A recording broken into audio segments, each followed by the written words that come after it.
마태복음 4장 1절에서 7절입니다.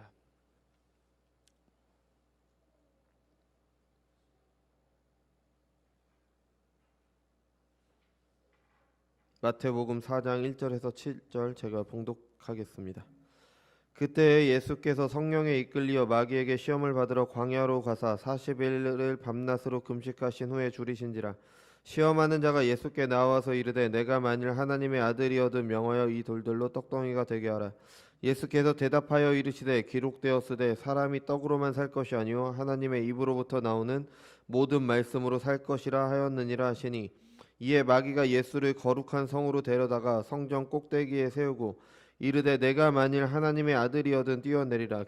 기록되었으되 그가 너를 위하여 그의 사자들을 명하시리니 그들이 손으로 너를 받들어 발이 돌에 부딪히지 않게 하리로다 하였느니라. 예수께서 이르시되 또 기록되었으되 주 너희 하나님을 시험하지 말라 하였느니라 하시니. 아멘. 기도하겠습니다. 거룩하고 존귀하신 주님, 은혜와 사랑을 감사드립니다. 주님의 거룩한 날 허락하셔서 공예배로 하나님께 영광 돌리게 하신 은혜 감사드립니다.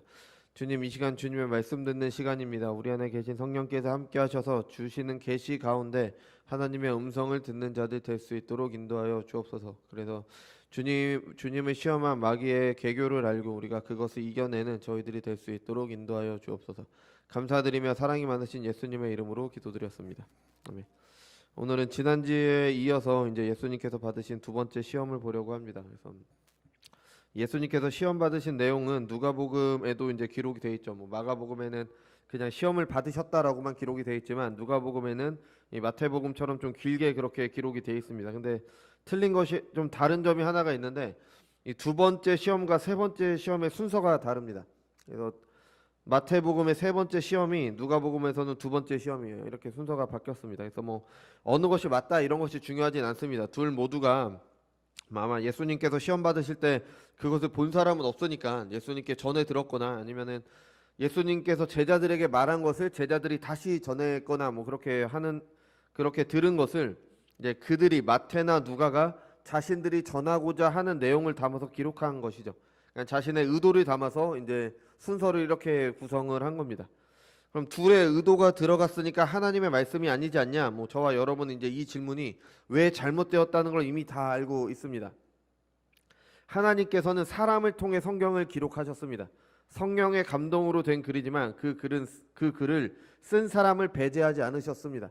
만약에 그 쓴 사람을 전혀 상관이 없다면은 그냥 사람을 통해서 쓰시지 않고 그냥 하나님이 직접 글로 남기셨겠죠. 근데 사람을 통해서 쓰신 거는 그 저자의 모든 것을 통해서 하나님의 말씀을 기록하도록 하신 겁니다.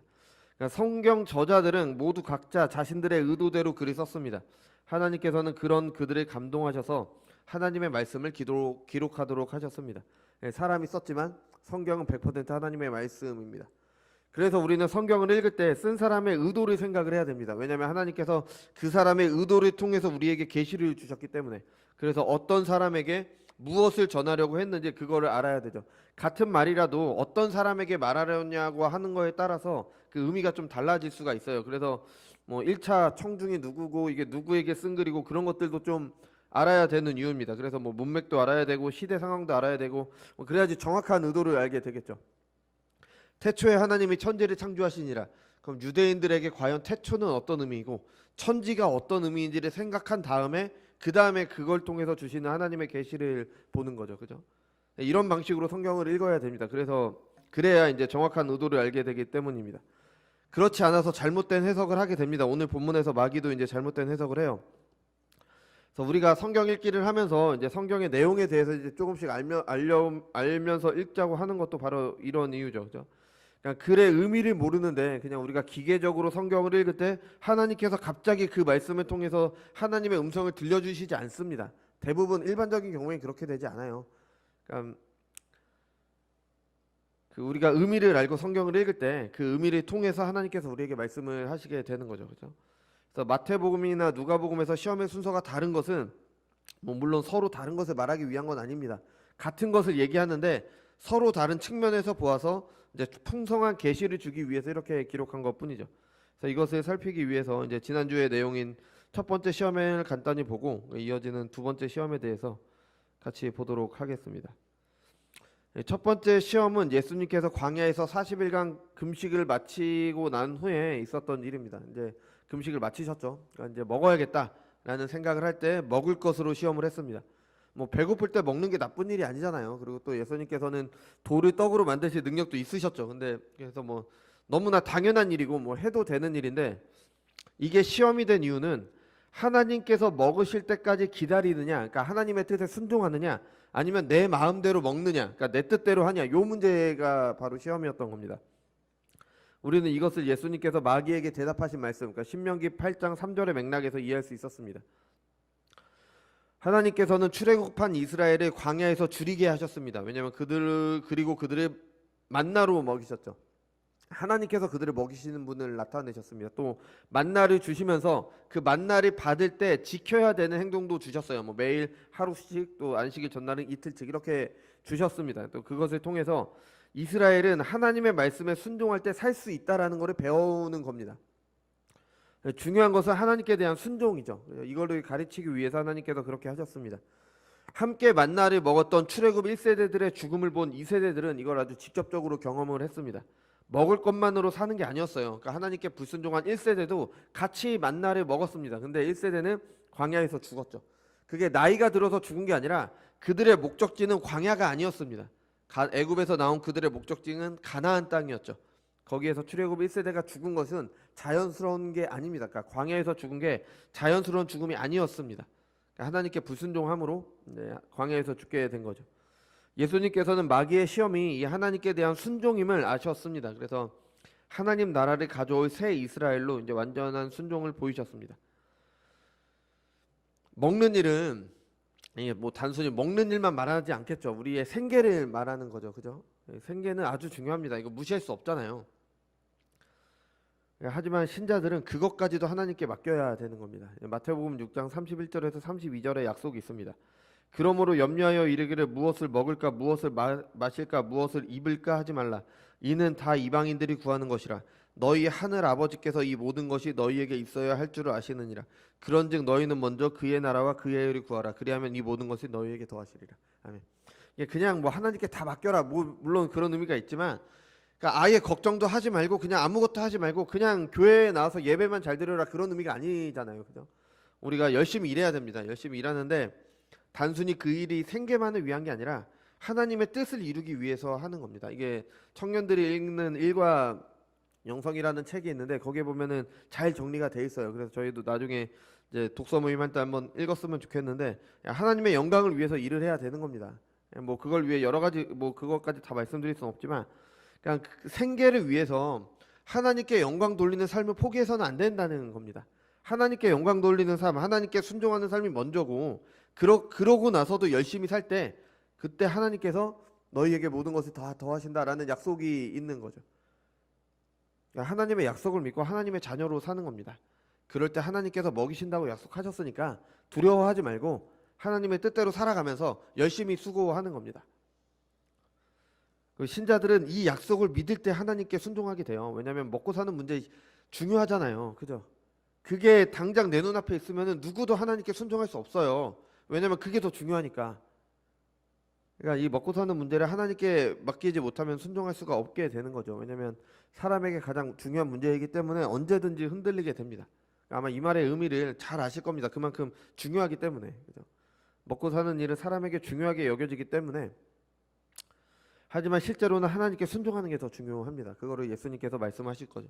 사람이 떡으로만 살 것이 아니요 하나님의 입에서 나오는 모든 말씀으로 살 것이라. 자, 하나님과 언약을 맺을 인류의 대표로 오신 예수님께서는 이 시험을 물리치셨습니다. 아담과 이스라엘과 또 다른 모습으로 이제 보여주셨죠.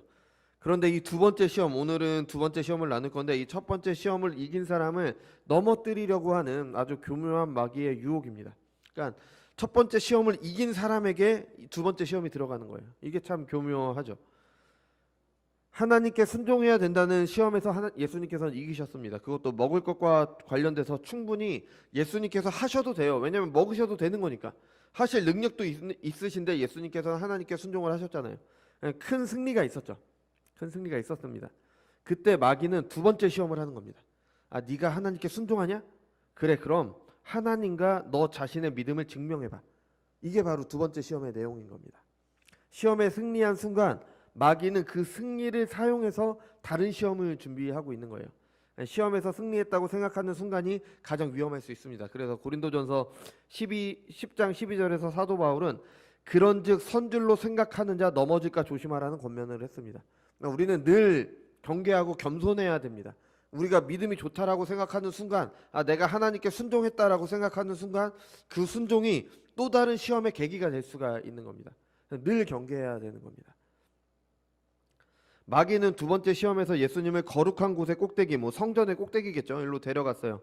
근데 그 꼭대기가 어디인지는 학자들에 따라서 좀 달라요. 근데 왜냐하면 이 당시 예루살렘 성전은 굉장히 컸습니다.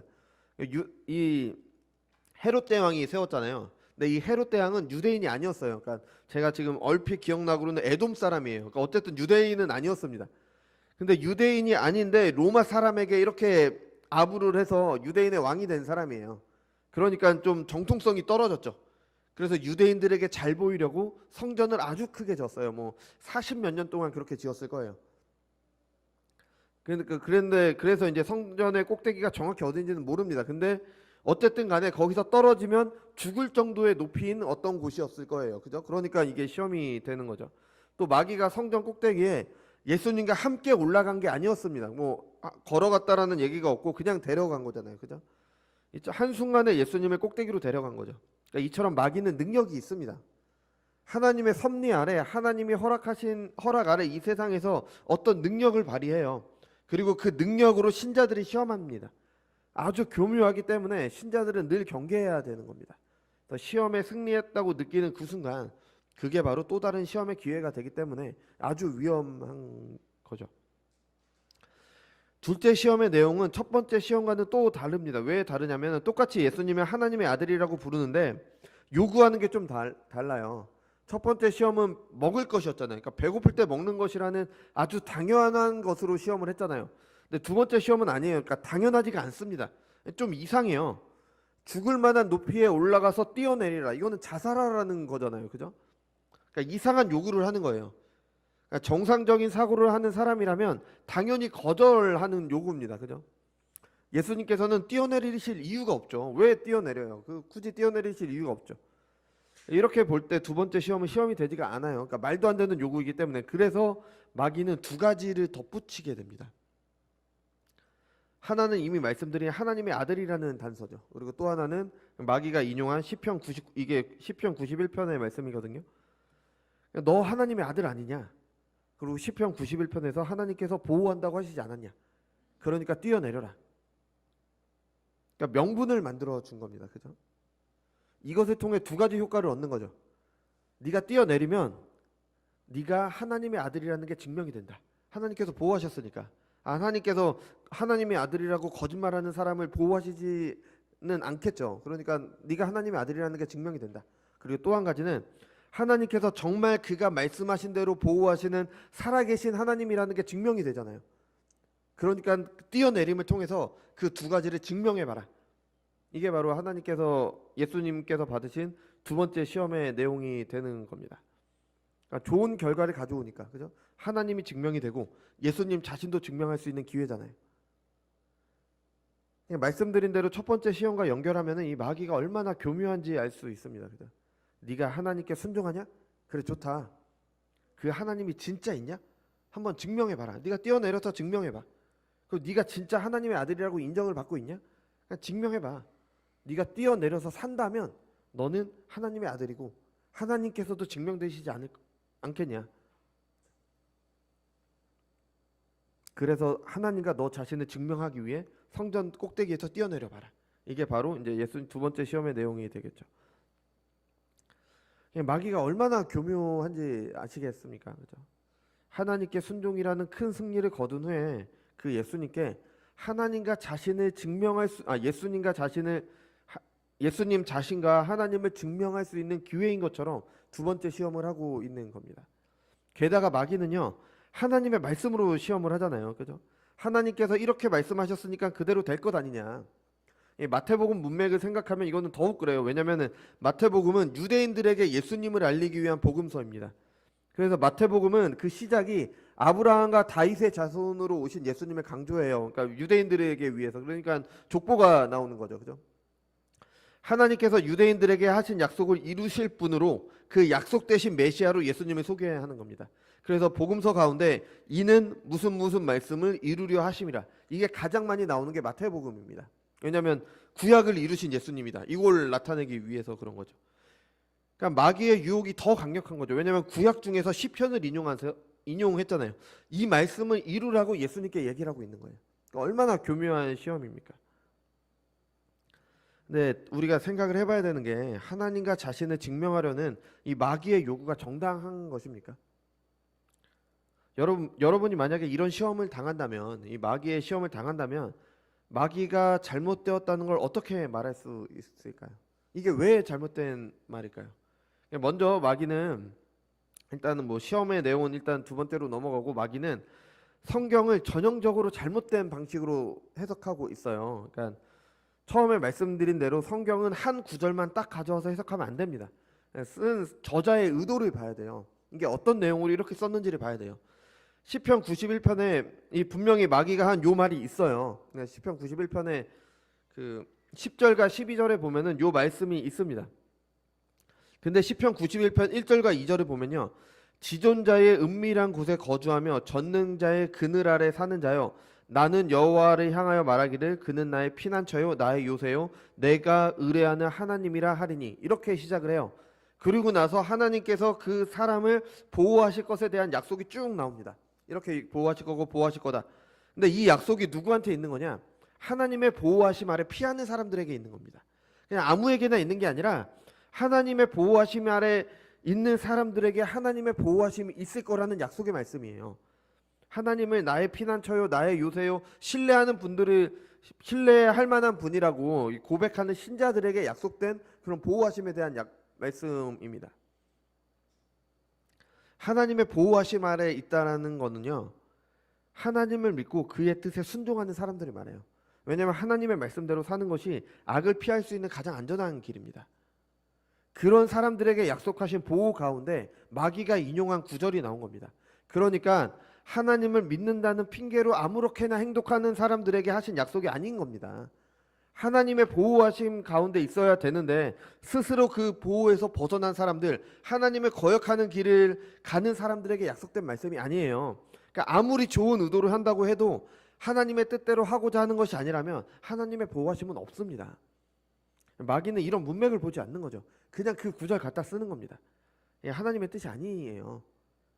그런데도 그냥 좋은 결과를 가져오니까 뛰어내리라고 말을 하고 있는 겁니다. 그러니까 하와를 속이기 위해 하나님에 대해 잘못된 생각을 가지도록 했던 것과 전혀 다르지 않은 거죠.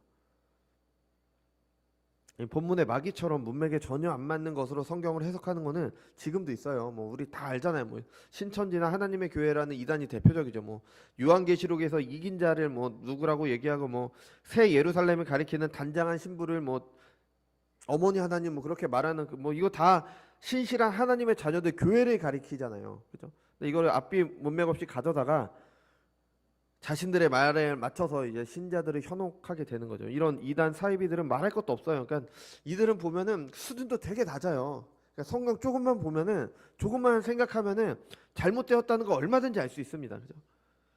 그런데 건전한 교회인 것처럼 보이는 곳에서도 하나님의 말씀에 대한 왜곡은 여전합니다. 앞뒤 문맥 없이 성경을 보니까 하나님의 말씀으로 보기보다는 사람의 방식으로 이제 성경을 해석하려고 해요. 뭐 제가 한 가지 말씀드리는 게 있는데, 뭐 이게 이렇게 보는 사람들이 이단이다 그런 말을 하는 게 아니라, 이 오병이어 있잖아요. 오병이어. 예수님께서 떡 5개와 물고기 2마리로 5,000명을 먹이셨잖아요. 그죠? 근데 이것을 어떤 사람들은 이 일의 초점을 오병이어를 예수님께 드린 소년에게 둬요. 그래서 뭐라고 말하냐? 헌신해야 된다. 우리가 작은 헌신을 통해서 하나님의 큰 일이 이루어진다. 이것이 주제인 것처럼 말을 해요. 근데 헌신해야 되죠. 당연히 하나님께 헌신해야 됩니다. 근데 오병이어의 주제가 헌신이 아니에요. 성경의 초점은 사람이 아닙니다. 하나님께서 광야에서 이스라엘을 만나러 먹이신 일이 예수님을 통해 반복되고 있음을 보여주고 있는 거예요. 왜냐하면 예수님께서 그들을 이렇게 몇 명씩 나눠서 앉히셨다. 이게 광야의 이스라엘을 보여줍니다. 그리고 나서 하나님께서 만나러 먹이셨듯이 예수님께서 오병이어로 먹이고 계세요. 그러고 나서 남은 음식도 12광줄이었잖아요. 당연히 이스라엘 12지파를 나타내고 있는 거죠. 그리고 나서 그 오병이어에 대해서 예수님께서 하신 말씀을 보면은 이 소년에 대해서는 한마디도 하지 않으십니다. 그러니까 소년이 주제가 아닌 거예요. 뭐가 주제냐? 예수님께서 하나님께서 이스라엘을 먹이신 것처럼 예수님께서 그들을 먹이시는데 그게 뭘 나타내냐? 예수님께서 육적인 양식뿐 아니라 스스로 생명의 양식이 되어 주심으로 그들을 먹이심을 나타내는 게 바로 오병이어입니다. 그래서 요한복음에 보면은 예수님께서 오병이어를 베푸신 다음에 예수님께서 생명의 떡이시라는 내용이 쭉 나옵니다. 훨씬 더 길게 나와요. 그게 핵심인 겁니다. 그게 핵심. 이게 이런 중요한 계시를 담고 있기 때문에 사복음서에 모두 기록되어 있어요. 오병이어는 뭐 저 소년처럼 너희도 헌신해야 된다. 이거는 사람에게 관심을 둔 해석입니다. 헌신해야 돼요. 당연히 헌신해야죠. 그런데 우리의 헌신으로 하나님 나라가 이루어지지 않습니다. 물론 하나님은 우리를 통해서 하나님의 나라를 이루어 가십니다. 어떤 면에서는 우리의 헌신을 통해서 하나님 나라가 이루어져요. 근데 내가 열심히 한다고 하나님 나라가 이루어지는 게 아니라는 겁니다. 마땅히 해야 되는 것이고 헌신할 수 있는 은혜를 입는 겁니다. 헌신을 강조하는 해석은 반드시 공로주의로 가게 돼요. 이 공로주의라는 게 우리나라 교회 안에 있는 고질적인 쓴뿌리입니다. 제가 말씀드린 이 쓴뿌리라는 용어도 교회에서 잘못 사용하는 경우가 있어요. 이게 히브리서 12장 15절에 나오는 쓴뿌리는 교회를 부패하게 만드는 교회 안에 잘못된 가르침을 말하는데 어떤 분들은 이것을 세상 종교에서 말하는 뭐 해결해야 되는 업보처럼 그렇게 말합니다. 쓴뿌리를 없애야 된다. 뭐 이전에 있었던 모호를 없애야 된다. 이렇게 생각을 해요. 근데 성경이 말하는 쓴뿌리는 교회 안에 있는 잘못된 가르침을 말하고 있는 거예요. 그러니까 이런 잘못된 해석은요, 뭐 그 자체로 크게 문제가 없어 보이는데 이게 반드시 교회에 해를 끼치게 됩니다. 공로주의가 이 인본주의적인 해석이 공로주의가 교회에 큰 해를 끼치게 돼요. 나쁜 의도가 없었다고 해도 신자들을 잘못된 길로 가게 하는 거죠. 마귀가 한 일이 바로 이런 일들인 거예요. 우리는 첫 번째 시험과 마찬가지로 두 번째 시험에서도 예수님의 대답을 통해서 이 두 번째 시험의 본질을 보게 되죠. 예수님께서는 이번에는 신명기 6장 16절에 일부러 답을 하셨어요. 전체를 보면 이렇습니다. 너희가 마사에서 시험한 것 같이 너희의 하나님 여호와를 시험하지 말고. 신명기에서 모세가 말한 마사에서의 일은 출애굽기 17장 7절에 나오는 사건입니다. 우리가 읽었죠, 그죠? 여러분 다 읽으셨으니까 그 차근차근 진행되는 순서를 보면요, 하나님께서 10가지 재앙을 통해서 애굽에서 이스라엘을 불러내셨습니다. 앞에는 홍해가 있고 뒤에는 애굽 군대가 있었어요. 그때 홍해가 갈라져서 마른 땅을 딛고, 성경에서는 분명히 마른 땅을 딛고 홍해를 건넜다라고 말을 하고 있습니다. 그들이 건넌 후에 물이 다시 흘러서 애굽의 군대는 모두 물에 빠졌습니다. 근데 왔더니 마실 물이 없어요. 그랬더니 쓴물이 발견이 됐죠. 예수님 하나님께서 나뭇가지를 통해서 쓴물이 단물이 돼서 마실 수 있도록 하셨습니다. 그리고 나서 정말 풍족함을 나타내는 물샘 12이 있었고 종려나무가 70그루가 있는 아주 풍족한 엘림에 도착을 했습니다. 먹을 것이 없을 때는 만나로 먹이셨습니다. 이 모든 일을 경험했습니다. 이게 출애굽기 17장 이전에 일어나는 일이에요. 모두 경험을 했어요. 그리고 다시 길이 가는데 마실 물이 이번에도 떨어진 거예요. 그게 이제 출애굽기 17장의 내용입니다. 마실 물이 없자 이제 백성들은 모세를 원망합니다. 물론 목이 마르니까 원망할 수도 있겠죠. 뭐 할 수도 있습니다. 물 달라고 때를 쓸 수도 있겠죠. 때를 썼잖아요, 그죠? 왜냐하면 물이 없으면 생명이 위험하니까 충분히 뭐 그럴 수도 있다라는 생각이 듭니다. 근데 이들의 문제는 뭐였냐면 이들의 불평에는 큰 불신앙이 감춰져 있었어요. 이미 충분히 하나님께서 어떤 분이신지를 알리셨어요. 그들은 겪은 일을 통해서 충분히 알리셨습니다. 그들이 하나님을 경험했으니까 하나님을 알았다면은 물 주세요 하고 물을 주실 것을 믿고 기다릴 수 있었습니다. 물이 떨어지자 아마도 백성들 사이에서 말이 오갔을 거예요. 하나님이 계신데 어떻게 물이 떨어질 수가 있냐? 이게 정말 가능한 일이냐? 아니 정말 하나님이 계시냐? 하나님이 계신지 안 계신지 한번 알아봐야 되겠다. 우리가 모세에게 물을 달라고 한번 해보자. 그래서 물을 주시면 하나님께서 계신 것이고 물이 못 주면 하나님께서 안 계신 거 아니냐? 우리 하나님께서 안 계시면은 우리가 이렇게 끌려서 광야로 갈 게 아니라 다시 애굽으로 돌아가야 되지 않겠냐? 애굽에 돌아가도 아마 환영받지 못하고 노예가 됐을 겁니다. 그죠? 그런데도 이런 생각을 했죠. 이게 출애굽기 17장 7절을 보면요. 그가 그곳 이름을 마사 또는 무리바라 불렀으니 이는 이스라엘 자손이 다투었으며 또 그들이 여호와를 시험하여 이르기를 여호와께서 우리 중에 계신가 안 계신가 하였음이니라. 예, 하나님이 시험한 겁니다. 하나님 정말 계십니까? 그럼 스스로 증명해 보십시오. 우리에게 물을 주는 것으로 하나님을 증명해 보십시오. 하나님을 시험한 거죠. 뭐 이것에 하나님께서 응답을 하셨으면은 이스라엘은 물을 마셔서 좋은 거고 하나님도 증명되는 거니까 좋은 것 아니냐? 아닙니다. 여러분, 하나님을 자신의 임의대로 시험하는 거는요, 우리가 하나님께 강요하는 거예요. 하나님께서 계심을 증명하기 위해서 하나님께서 그들의 요구대로 물을 내야 하는 것처럼 만들어 버리는 겁니다. 그들의 요구를 따르지 않으면 하나님이 스스로의 존재를 증명하지 못하는 것처럼 그렇게 만들어 버리는 거죠. 여러분, 하나님은 사람이 강제할 수가 없습니다. 신학자들이 성경을 통해 정리한 하나님의 성품 가운데 거룩함 있어요. 거룩함. 이 거룩함의 기본적인 의미는 구별됨입니다. 구별됨. 하나님은 세상의 모든 것과 구별되십니다. 세상으로부터 완전히 독립적이세요. 우리는 세상에 속해 있어요. 그래서 세상에 어떤 일이 일어나면 그것 때문에 우리가 영향을 받습니다. 그죠? 근데 하나님은 아니십니다.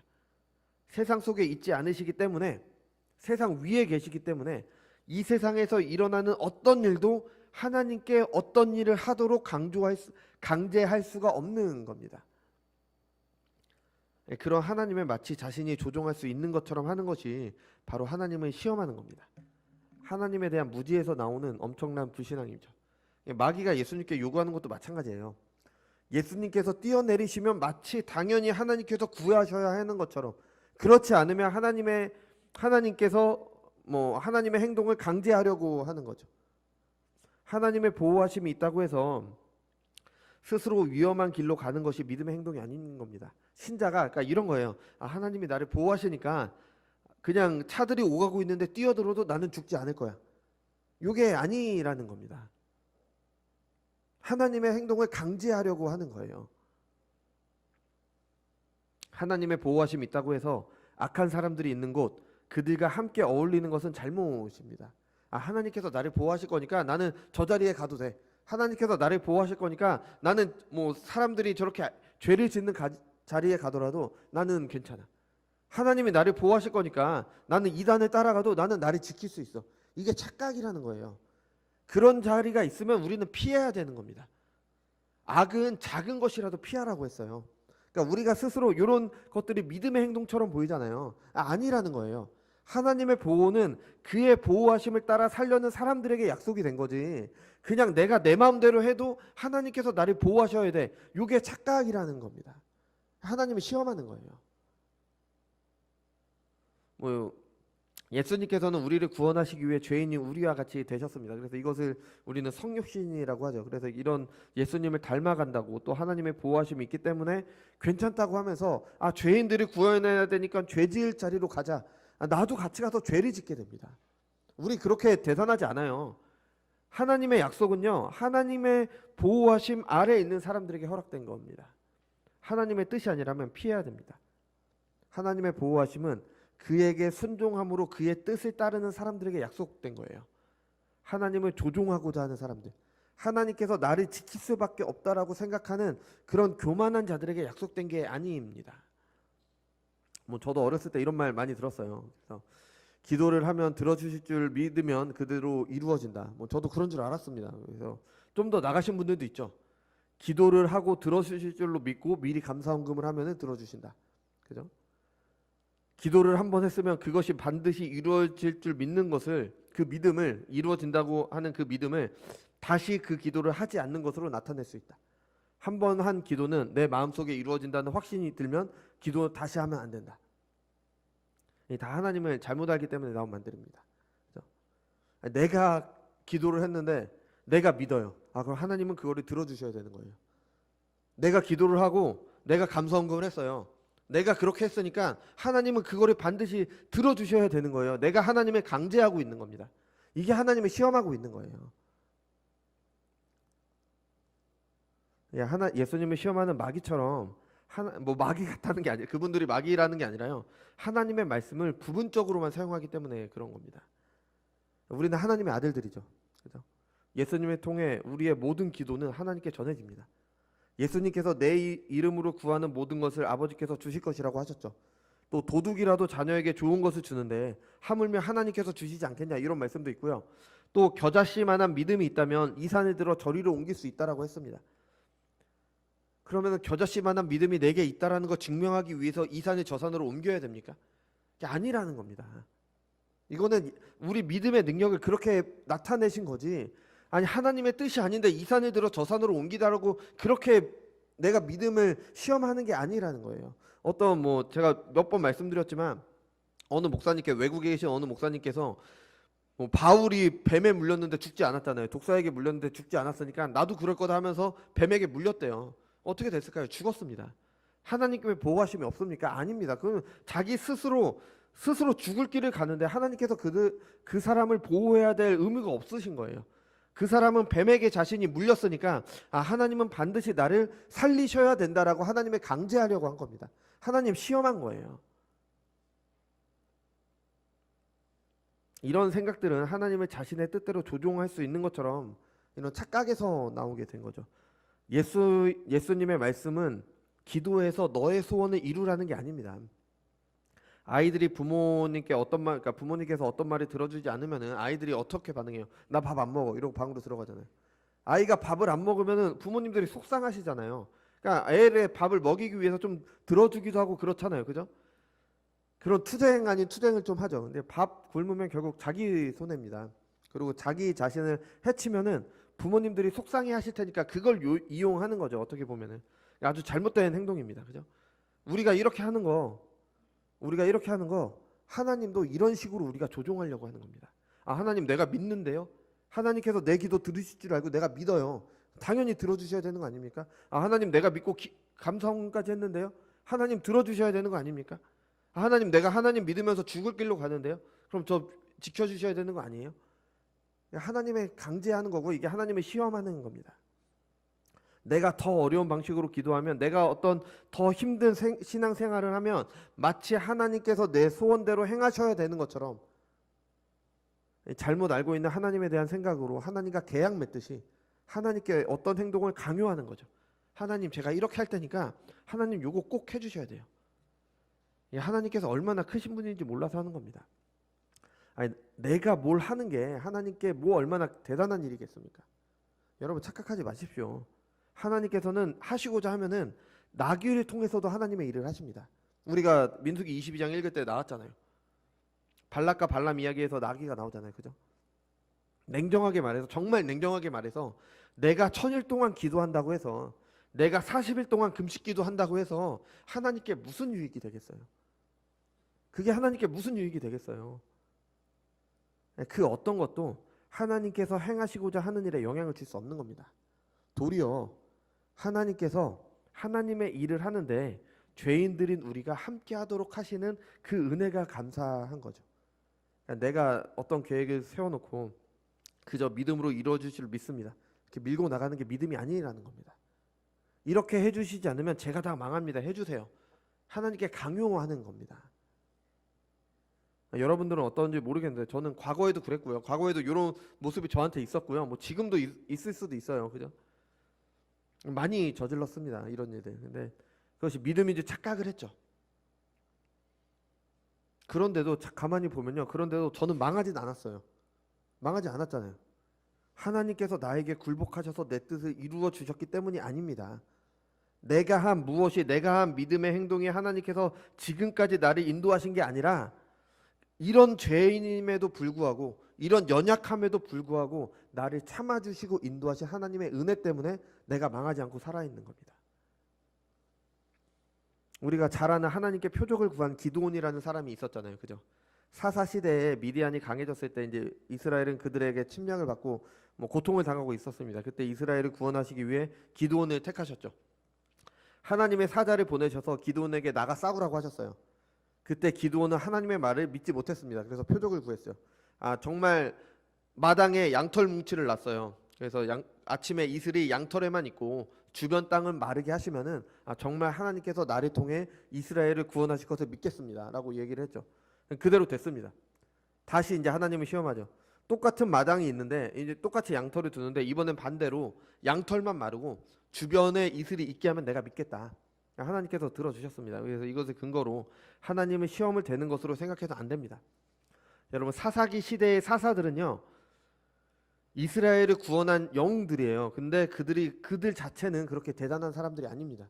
그 첫 사사는 좀 괜찮았어요. 온니엘은 좀 괜찮았는데 그 이후의 사사들을 보면은 그 당시 왼손잡이는, 그러니까 왼손잡이가 나쁘다는 게 아니라 그 시대의 왼손잡이는 흠 있는 사람으로 여겨졌습니다. 또 남자가 아니라 여성분이 이제 여자 사사가 세워졌죠. 또 삼손 보세요. 얼마나 포악하고 자기 자신만을 위해 힘을 사용하고 그런 사람이었어요. 기드온도 마찬가지입니다. 기드온은 겁쟁입니다. 기드온은 처음에 하나님의 사자가 찾아올 때 곡식을 털어야 되는데 원래는 타작마당에서 털어야 되잖아요.